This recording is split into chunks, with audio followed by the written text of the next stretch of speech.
ખેડૂત આંદોલનનો ભાગ ત્રીજો ચાલુ થયું તેમાં એક મંત્રીના ભાઈ અમૃત્યાજીએ સ્ફોટક નિવેદન આપ્યું, થોડું ઊંચું ભાષણ કર્યું, ત્યાં દરોડા પડ્યા. જીઈબીના અને ખનિજ વિભાગના દરોડા પડ્યા. પરંતુ આ અમૃત્યા સાહેબ તો કહે છે કે હું કોઈ જાતનું કાંઈ બિનકાયદેસર કરતો જ નથી. મારે ત્યાં ગમે તે દરોડો પાડી શકે, પણ હું કોઈ બિનકાયદેસર વસ્તુ કરતો જ નથી. બધા ટેક્સ ભરું છું, તો મારે કોઈ દરોડો પડે એની કોઈ તકલીફ નથી.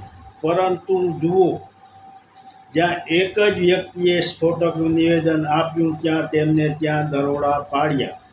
આ દરોડા કોણે પડાવ્યા એ આપણે બધા જાણીએ છીએ. ખનિજ અને જીઈબી એમને દરોડા ના પાડે, કોકના કહેવાથી જ આ દરોડા પડ્યા હોય.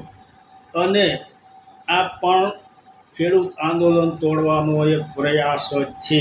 આવા પ્રયાસો થવાના છે. માટે દરેક ખેડૂત આગેવાનોએ ભાષણ આપવામાં થોડી મર્યાદા રાખવી, જેથી આવા દરોડા ન પડે. ઊંચું બહુ બોલવું નહીં, પણ આપણે આંદોલન તો ચાલુ જ રાખવાનું છે.